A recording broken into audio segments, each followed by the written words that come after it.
కలియుగంలో అసలు కలి ప్రభావమే లేని ప్రదేశం ఇది. ఈ ఒక్క ప్రదేశాన్ని దర్శించినంత మాత్రానే చార్ధామాలు దర్శించినంత ఫలితం దక్కుతుంది. ఇక్కడే ఇంద్రుని వజ్రాయుధం తయారు చేయబడింది. మహాభారత పారాయణం జరిగిన ప్రదేశం ఇది. అష్టాదశ పురాణాలు 6 శాస్త్రాలు రచించిన ప్రదేశం. వేదవ్యాసుడు వేదాలను 4 భాగాలుగా విభజించిన ప్రదేశం ఇది. విచిత్రంగా ఇక్కడ సత్యనారాయణ స్వామి వ్రతం అర్ధరాత్రి కూడా చేస్తున్నారు. Welcome to Naimisharanya.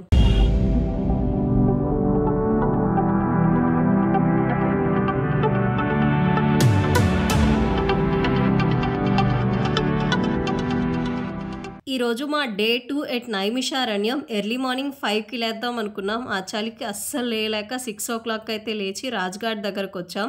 ఇక్కడ గోమతి నది అయితే ప్రవహిస్తుంది. అక్కడ స్నానం చేయడానికి అయితే వచ్చాం. చూస్తున్నారు కదా మంచు ఎలా పట్టేసిందో. లిటరల్లీ చలి చంపేస్తుంది అసలు. ఈ గోమతి నది గంగా నదికి ఉపనది. అలాగే ఇక్కడ ప్రధానమైనది కూడా. అండ్ ఇక్కడికి వచ్చిన వాళ్ళలో చాలామంది ఈ గోమతి నదిలో స్నానం చేసి తర్వాత సత్యనారాయణ స్వామి వ్రతం అయితే చేయించుకొని తర్వాత చక్రతీర్థం దగ్గరికి వెళ్ళి స్నానం చేయడం కానీ తలపైన నీళ్లు చల్లుకోవడం కానీ చేస్తారు. అలా మా గోమతి నది స్నానం అయితే పూర్తయిపోయింది. అండ్ మాకు ఈ అంకుల్ అయితే నిన్న చక్రతీర్థం దగ్గర పరిచయం అయ్యారు. మేము ముగ్గురం కలిసి ఈరోజు రిమైనింగ్ ప్లేసెస్ అయితే ఎక్స్ప్లోర్ చేయబోతున్నాం. అండ్ ఇక్కడ ఫెసిలిటీస్ అయితే అంత అవైలబుల్గా లేవు. వాష్రూమ్స్ కానీ బట్టలు మార్చుకోవడానికి కానీ కొంచెం ఇబ్బందిగానే ఉంది. ఆ తర్వాత మేము ఒక ఆటో అయితే మాట్లాడుకొని రిమైనింగ్ ప్లేసెస్ ఎక్స్ప్లోర్ చేయడానికి అయితే వెళ్తున్నాం. మేము ఆటో వాళ్ళని దదీచికుండ్ అండ్ రుద్రావత్ మహాదేవ్ టెంపుల్ అయితే చూపించమన్నాం. దానికి మాకు 700 అడిగారు, కొంతమంది 800 అడిగారు, కొంతమంది 500 అయితే అడిగారు. ఇంకా కొంచెం ముందుకు వచ్చి అయితే ట్రై చేసాం. మా ముగ్గురికి కలిపి 350 రూపీస్కి అయితే చూపిస్తామని ఒప్పుకున్నారు. ఎర్లీ మార్నింగ్ కావడంతో కొంచెం డిమాండ్ అయితే చేస్తున్నారు.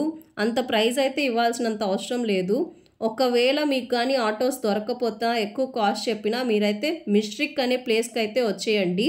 సెంటర్ నుంచి మిస్ట్రిక్ అనే ప్లేస్కి జస్ట్ 15 రూపీస్ అయితే ఛార్జ్ చేస్తారు. మిస్ట్రిక్ నుంచి దదీచికుండ్ అయితే పక్కనే ఉంటుంది. జస్ట్ పర్ పర్సన్కి 10 రూపీస్ ఆర్ 20 రూపీస్ అయితే ఛార్జ్ చేస్తారు ఆటో వాళ్ళు. అంతకంటే రూపాయి కూడా ఎక్కువ ఇవ్వాల్సిన అవసరం అయితే లేదు. మాటల్లోనే మనమైతే దదీచికుండ్ దగ్గరకు వచ్చేసాం. యాక్చువల్గా నేనైతే చిన్నప్పుడు స్కూల్లోనో కాలేజ్లోనో ఉన్నప్పుడు విన్నట్టు గుర్తు. దదీచి మహర్షి శరీరంలోని ఎముకలతోనే దేవతల ఆయుధాలన్నీ తయారు చేయబడ్డాయని. అది ఎక్కడుందోలే అని అనుకునేదాన్ని. బట్ ఇక్కడికి వచ్చాకే తెలిసింది అదే ఈ ప్లేస్ అని. ఇక్కడే వజ్రాయుధం తయారు చేయబడిందని. इस तरीके से दधीच का सिद्धांत हुआ। नैमिषारण्य इसलिए हुआ कि देवताओं को एक समय 1000 वर्ष तक इस पृथ्वी पर ऋषि सत्र करना था। वो उपयोग धरा ढूंढ रहे थे। तो ब्रह्मा ने कहा मैं बताता हूँ, मैं अपने मनोमय चक्र को छोड़ता हूँ। तो उस मनोमय चक्र ने पहले इस पॉजिटिव एनर्जी के चक्र को बताया, फिर केंद्र में वो मनोमय चक्र 6.5 पाताल तोड़ दिया। तो देवता डर गए। तब उन्होंने राजराजेश्वरी त्रिपुरा सुंदरी लिंग धारणी मातु ललिता का आवाहन किया। तब ललिता इस वन में प्रादुर्भाव हुई। उन्होंने ब्रह्मा के लिंग को 3 जगह धारण किया। पहला उनके मुख के ऊपर गोल पत्थर जिस पे बंधन है, दूसरा नाभि पर, तीसरा पैरों के बीच। इतने में ब्रह्मा की आंख खुल गई, वो नेम यहाँ गिरी, टूट गई। वही आरण तथा ఇదే దదీచికుండ్. ఈ ప్రదేశం ఒక త్యాగానికి గుర్తు. లోక కళ్యాణం కోసం నిస్వార్థంగా తన శరీరాన్నే త్యజించిన ఒక మహర్షి కథ ఇది. సత్యయుగంలో వృత్తాసురుడు అనే ఒక రాక్షసుడు దేవలోకం మొత్తాన్ని ఆక్రమించాడంట. ఆ సమయంలో ఇంద్రుడికి ఏం చేయాలో తోచక వెళ్ళి విష్ణుమూర్తిని వేడుకుంటే ఆయన ఇలా పలికాడంట: దదీచి మహర్షి ఎముకలతో తయారైన వజ్రాయుధంతో మాత్రమే వృత్తాసురుడిని సంహరించగలము అని. దాంతో ఇంద్రుడు దదీచి మహర్షి దగ్గరకు వచ్చి ఈ విషయం చెప్పగా ఆయన నాకు ఒక కోరిక ఉంది, అది నెరవేరిపోతే సంతోషంగా నా శరీరాన్ని ఇచ్చేస్తాను అని చెప్పారంట. అదేంటంటే నాకు ఈ భూమి మీద ఉన్న సకల జీవనదుల నీటిలో స్నానం ఆచరించాలని ఉందని చెప్పారంట. అయితే అలా చేసేసరికి చాలా సమయం పడుతుందని ఆలోచించిన ఇంద్రుడు దదీచి మహర్షి ఆశ్రమం పక్కనే ఒక కుండాన్ని తయారు చేసి ఆ కుండంలో సకల జీవనదుల నీటిని సమకూర్చారంట. ఆ విధంగా తయారైనదే ఈ దదీచికుండ్. దాంతో దదీచి మహర్షి ఇక్కడ స్నానమాచరించి ఆ తరువాత తన శరీరం అంతా పెరుగు అలాగే ఉప్పు రాసుకొని కామధేనుతో నాకించుకొని తన శక్తితో ప్రాణాన్ని విడిచిపెట్టారంట.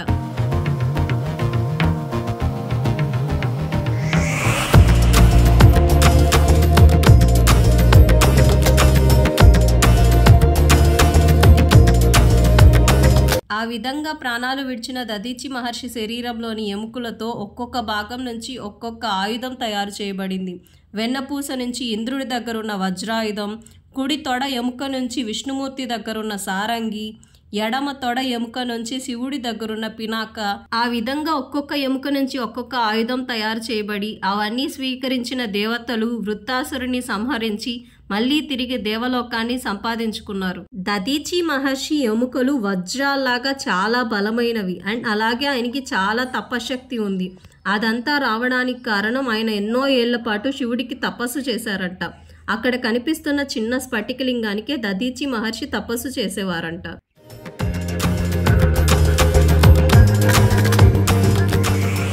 మేము ఎర్లీ మార్నింగ్ రావడంతో ఈ ప్లేస్ అంతా చాలా ప్రశాంతంగా ఉంది. పక్షులు కిలకిలా రావాలతో అండ్ జనాలు కూడా చాలా తక్కువ మంది అయితే ఉన్నారు. అండ్ నాకు ఈ స్టోరీ అంతా తెలుసుకున్నప్పుడు అనిపించింది ఏంటంటే, ఒకవేళ సకల జీవనదుల నీరంతా ఈ దదీచి కుండంలోనే ఉంటే అప్పుడు ఈ ప్లేస్ త్రివేణి సంగమం కొంటే కూడా చాలా పవర్ఫుల్ ఏమో కదా. మేము వచ్చిన టైంలో ఇక్కడ ఎవరు స్నానాలు అయితే చేయట్లేదు. మేము కూడా జస్ట్ తలపైన నీళ్ళు అయితే చల్లుకున్నాము. స్నానం చేయడానికి ఉందో లేదో నాకైతే ఐడియా లేదు. ఈ భూమి మీద ఉన్న సకల జీవనదుల నీరంతా ఒకే కుండంలో కలిసింది. అలాంటి ప్రదేశంలో స్నానం చేయడం కంటే ఇంకా గొప్ప పుణ్యఫలం ఇంకేముంటుంది చెప్పండి. మీరు కానీ ఈ ప్లేస్ విజిట్ చేసినప్పుడు స్నానం చేయడానికి ఉంటే తప్పకుండా స్నానం చేయండి, అస్సలు మిస్ అవ్వకండి. అండ్ మా దదీచి కుండ అయిపోయింది కాబట్టి గూగుల్ మ్యాప్లో చెక్ చేస్తుంటే పక్కనే సీతాకుండ అని ఒక ప్లేస్ అయితే ఉంది. సరే అక్కడికైతే వెళ్దామని చెప్పి బయలుదేరిపోయాం. ఆటో అతను నాకు అసలు ఈ ప్లేస్ ఎక్కడుందో తెలియదు అని అయితే చెప్పాడు. మేమైతే గూగుల్ మ్యాప్ లొకేషన్ పెట్టుకొని అయితే తను లాక్కొచ్చేసాము. ఇదే సీతాకుండ్. ఈ ప్లేస్ గురించి ఎవరు మాకు పర్ఫెక్ట్ స్టోరీ అయితే చెప్పలేదు. నేను రీసెర్చ్ చేయడం స్టార్ట్ చేశాను. అప్పుడు నాకు తెలిసింది ఏంటంటే, సీతమ్మ గర్భవతిగా ఉన్నప్పుడు రాముల వారు ఆమెని అరణ్యానికి పంపిస్తారు కదా. అప్పుడు ఆమె వాల్మీకి మహర్షి ఆశ్రమంలో ఉంటారు కదా. అదే ఈ ప్లేస్ అని కొన్ని స్టోరీస్ చెప్తున్నాయి. కానీ గూగుల్లో సెర్చ్ చేసినప్పుడు ఆ ప్లేస్ ఇది కాదు, కాన్పూర్ దగ్గర ఉన్న బిత్తూర్ అనే గ్రామంలో అని చూపిస్తుంది. సో నాకైతే డౌటే ఈ ప్లేసా కాదా అని. కానీ ఇక్కడికి వచ్చి చూసాక మేబీ ఈ ప్లేస్ కూడా అయ్యుండొచ్చేమో అనిపిస్తుంది. ఇదే సీతాకుండ్. कुंड बना है, सीता माता इसमें स्नान करके सीता माता यहाँ रही है और वाल्मीकि नीचे गुफा में चले गए, तपस्या किए हुए उसका एक बालक बने लव कुश का बालक बने थे. మీకు అక్కడ వెనక పక్క నల్లగా ముసుకేసుకొని ఒకరు కనిపిస్తున్నారు కదా, ఆయన ఎవరు అని అడిగితే వాల్మీకి మహర్షి అని చెప్పారు. ఒకప్పుడు ఆయన దొంగ కదా, అందుకని అలా ఉన్నారని చెప్పారు. అండ్ అలాగే ఆయన ఇక్కడ ఒక గుహలో తపస్సు చేసుకునేవారు అని కూడా చెప్పారు. ये पूरे मिट्टी के बने जो मनोकामना को सब पूरी करेंगे. जब सीता माता सिंदूर लगा रही थी तो ये अंदर घुस गए थे और बोले क्यों माता सिंदूर क्यों लगाया जाता है, तो वो कहे कि पति की लंबी उम्र के लिए लगाया जाता, तो पूरे सिंदूर अपने ऊपर ला लिए थे, इसलिए चला सकता है. సీతారాములు హనుమంతుడి బ్లెస్సింగ్స్ అయితే తీసుకొని కుండం నుంచి కొంచెం ముందుకైతే వెళ్ళాం. అక్కడ ఒక టెంపుల్ ఉంది. అదేంటంటే సీతామాత ఇక్కడ ఉన్నప్పుడు గౌరీదేవిని పూజ చేసేవారంట. అక్కడి నుంచి కొంచెం ముందుకు రాగానే శేషనాథ్ అని ఇంకొక టెంపుల్ అయితే ఉంది.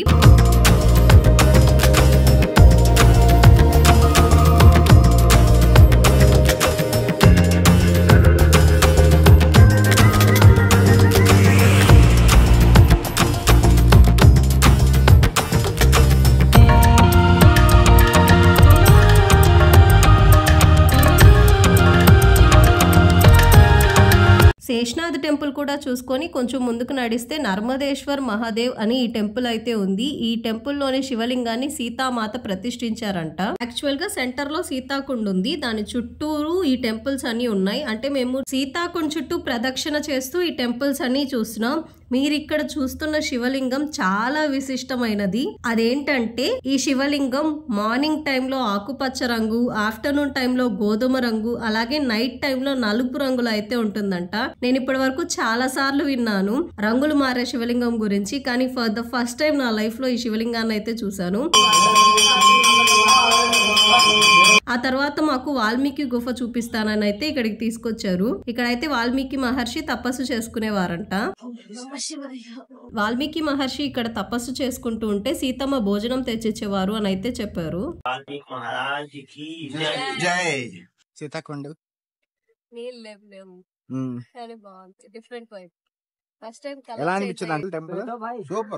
వాల్మీకి మహర్షి, సీతాదేవి, అలాగే లవకుశులు ముగ్గురు పేర్లు మనం ఇక్కడ విన్నాం కదా. అండ్ వాళ్ళ టెంపుల్స్ కూడా ఉన్నాయి. సో దట్ మేబీ ఇక్కడ కూడా ఆ స్టోరీ జరుగుండొచ్చేమో అని ఈ ప్లేస్ చూశాక నాకు అనిపించింది. అలాగే రాముల వారు అశ్వమేధ యాగం కూడా నైమిషారణ్యంలో చేశారని చెప్తారు. సో మీకేమన్నా సీతాకుండ్ గురించి కంప్లీట్ స్టోరీ ఐడియా ఉంటే తప్పకుండా కామెంట్ సెక్షన్ లో చెప్పండి, నేను కూడా తెలుసుకుంటాను. అలా సీతాకుండ్ చూసేశాక నెక్స్ట్ మేము రుద్రావత్ మహాదేవ్ టెంపుల్ దగ్గరకు అయితే వెళ్తున్నాము. నైమిషారణ్యం వచ్చిన వాళ్ళు చాలా మంది ఈ ప్లేస్ని అయితే తప్పకుండా విజిట్ చేస్తూ ఉంటారు. ఈ ప్లేస్ కూడా చాలా డిఫరెంట్గా ఉంటుంది. మనం ఇక్కడికి ఎంటర్ అవ్వగానే బయట కొన్ని స్టాల్స్ అయితే ఉంటాయి. అక్కడ ఉండే లోకల్ పీపుల్ రన్ చేస్తుంటారంట. వాళ్ళు ఒక ప్లేట్లో కొన్ని పండ్లు, పాలు, అలాగే బిల్వ పత్రాలు పెట్టి అయితే ఇస్తారు. మేము 2 ప్లేట్స్ తీసుకున్నాం. 200 చెప్పారు, లాస్ట్కి 150 రూపీస్కి అయితే ఇచ్చారు. क्या आपका नाम? माय नेम अटल कुमार। क्या? अटल नाम मेरा नाम।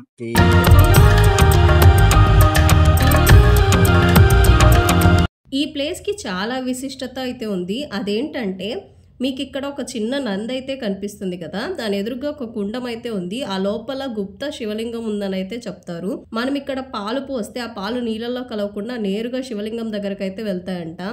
అలాగే పండ్లు వేస్తే బరువైన పండ్లేమో మునిగిపోతాయి, అలాగే తేలికగా ఉండే బిల్వ పత్రాలేమో నీళ్లపైనే తేలుతాయంట. వాళ్ళు మనకి ప్లేట్లో 5 పండ్లు అయితే పెట్టిస్తారు. అందులో 2 లేదా 3 పండ్లు మన దగ్గరికి తిరిగి అయితే వస్తాయి. అండ్ మిగిలిన పండ్లు అయితే శివుడి దగ్గరికి చేరుకుంటాయంట. ఆయన నైవేద్యంగా వాటిని స్వీకరించినట్టు అర్థం అంట. అలాగే ఇక్కడ బిల్వపత్రం సమర్పించి మన మనసులో కోరిక కోరుకుంటే అది ఖచ్చితంగా నెరవేరుతుందని అయితే ఒక నమ్మకం. అండ్ మేము సగం పాలు అయితే ఆ కుండంలో పోసాం, మిగిలిన పాలు పక్కనే ఉన్న శివలింగం దగ్గర అయితే పోయమని చెప్పారు. తేలికైన బిల్వ పత్రాలేమో నీటిపైన తేలడం, అలాగే బరువైన పండ్లేమో నీళ్ళలో మునిగిపోవడం చాలా విచిత్రంగా ఉంది కదా వినడానికి. సైంటిస్టులు కూడా ఇలా ఎందుకు జరుగుతుందో ఇప్పటికీ కనుక్కోలేకపోతున్నారంట. ఈ రుద్రావత్ మహాదేవ్ టెంపుల్ చక్రతీర్థం నుంచి అరౌండ్ 7 కిలోమీటర్స్ డిస్టెన్స్ లో అయితే ఉంటుంది. ఇక్కడికి వస్తే తప్పకుండా విజిట్ చేయండి.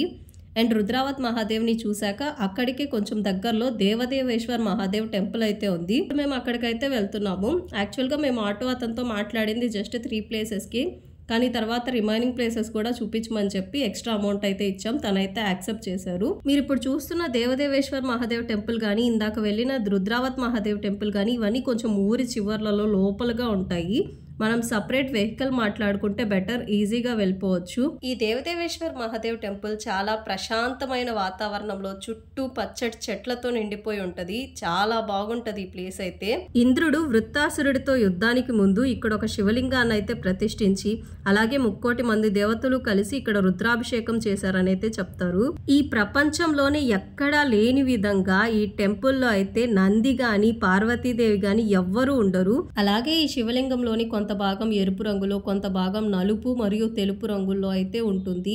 ఇలాంటి శివలింగం గాని, ఇలాంటి టెంపుల్ గాని ఈ ప్రపంచంలోనే ఇదొక్కటే ఉంది. అలాంటి శివలింగానికి అభిషేకం చేసే అదృష్టం మాకు దక్కింది. ఇక్కడ శివలింగాన్ని ముట్టుకోవచ్చు, అభిషేకం కూడా చేయొచ్చు. మన దగ్గర 1 రూపీ కూడా ఛార్జ్ చేయరు. మన మనసుకి ఇవ్వాలనిపిస్తే ఇవ్వచ్చు. ఈ ప్రదేశం గురించి వాయు పురాణంలో కూడా వివరించబడిందంట. అలాగే ఇక్కడ ఎవరైతే దేవదేవేశ్వరుని పూజిస్తారో వాళ్ళకి మరణానంతర దుఃఖం కూడా ఉండదని చెప్తారు. మన దర్శనం అయితే పూర్తి చేసుకొని టెంపుల్ నుంచి బయటకు వచ్చి కొంచెం దూరం వెనక వైపు నడుచుకుంటూ వెళ్ళామంటే అక్కడ మనకి సేతుబంద్ రామేశ్వర ఆలయం అయితే ఉంటుంది. రాముల వారు రావణాసురుని సంహరించాక తన బ్రహ్మహత్య పాతకాన్ని పోగొట్టుకోవడానికి లంక నుంచి అయోధ్య వరకు 1,000 లింగాలు ప్రతిష్ఠించారంట. అందులో ఈ లింగం చివరిది. ఇక్కడ కనిపిస్తున్న లింగాల్లో ఒకటి రాముల వారు, అలాగే ఈ లింగాన్ని హనుమంతుడు అయితే ప్రతిష్ఠించాడు.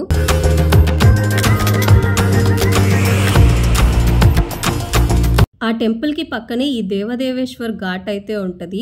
ఎవరైతే క్వారకృష్ణ పక్ష చతుర్దశి రోజున ఇక్కడ స్నానం చేసి ఆ దేవదేవేశ్వరుణ్ణి పూజిస్తారో వాళ్ళకి సకల పాపాలు తొలగిపోతాయని అయితే చెబుతారు. మొత్తానికి మా దేవదేవేశ్వరుడి దర్శనం అయితే పూర్తయిపోయింది. నిన్న మేము ఇక్కడికి లేట్గా రావడంతో 3 ప్లేసెసే కవర్ చేసాం. ఇంకా చక్రతీర్థం చుట్టూ కొన్ని ప్లేసెస్ అయితే బ్యాలెన్స్ ఉన్నాయి. అందులో భాగంగా ఇప్పుడు మేమైతే వ్యాసగడ్డి దగ్గరకు అయితే వచ్చాము. ఈ నైమిషారణ్యంలోని అత్యంత ముఖ్యమైన ప్రదేశాల్లో ఇది కూడా ఒకటి. ఈ వ్యాసగడ్డి చక్రతీర్థం నుంచి అరౌండ్ 1 కిలోమీటర్ డిస్టెన్స్ లోనైతే ఉంటది. ఇదే వేదవ్యాసుని ఆశ్రమం. ఇక్కడే వేదవ్యాసుడు వేదాలను 4 భాగాలుగా విభజించింది. అలాగే 6 శాస్త్రాలు, అష్టాదశ పురాణాలు, మహాభారతాన్ని, శ్రీ సత్యనారాయణ స్వామి వ్రతకథని కూడా ఇక్కడే రచించారు.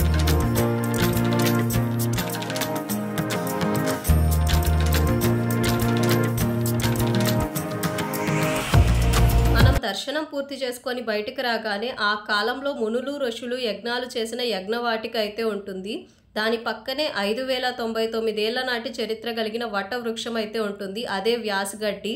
అక్కడే వేదవ్యాసుడు తన శిష్యులకు వేదాలు, పురాణాలు, శాస్త్రాలు బోధించేవారంట.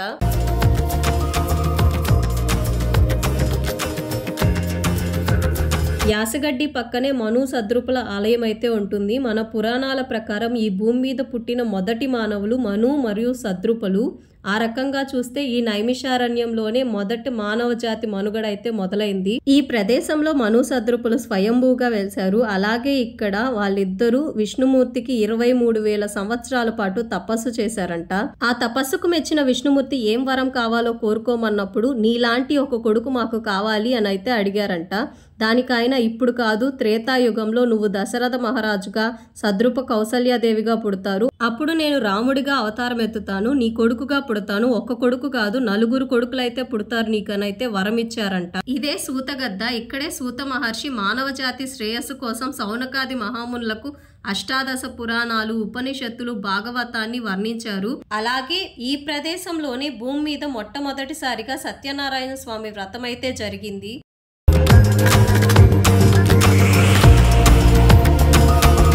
మొత్తానికి నైమిషారణ్యం మొత్తం అయితే కంప్లీట్ చేసేసాం. మా వెనక అంకుల్ కూడా వస్తున్నారు. Super super super super. అన్ని కంప్లీట్ చేసేసాం. ఎలా అయింది దర్శనాలన్నీ? ధన్యవాదాలు. దేనికి ధన్యవాదాలు? చూపించినందుకు తల్లి. మొత్తానికి అలా జరిగింది మా నైమిషారణ్య యాత్ర. అన్ని టెంపుల్స్ అయితే కవర్ చేసేసాము. తర్వాత అంకుల్ని అయితే లక్నో బస్ కూడా ఎక్కించేసాము. ఇంకా మేము స్టే చేస్తున్న మాతాజీ ఆశ్రమంలో సత్యనారాయణ స్వామి వ్రతం చేస్తుంటే అది చేపించుకుందామని అయితే వచ్చేసాం. మాకైతే 650 రూపీస్ తీసుకున్నారు.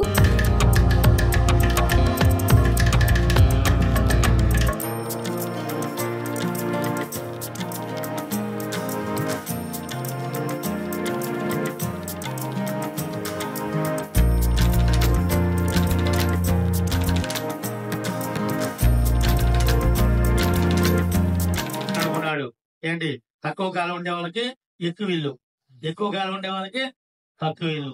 అందుకనే ఎప్పుడైతే విశాలంగా ఇల్లు కట్టుకున్నామో అదే మన భారతదేశం. మొత్తానికి మా సత్యనారాయణ స్వామి వ్రతం అయితే పూర్తయిపోయింది. 3 గంటల పాటు చాలా బాగా జరిగింది. ఇంకా మా ఆశ్రమం వాళ్ళే ఫుడ్ కూడా పెట్టారు. ఇంకా మేము నైమిషారణ్యం వదిలి అయోధ్య వెళ్లాల్సిన టైం అయితే వచ్చేసింది. మా వీడియోని లాస్ట్ వరకు చూసినందుకు చాలా చాలా చాలా థ్యాంక్స్.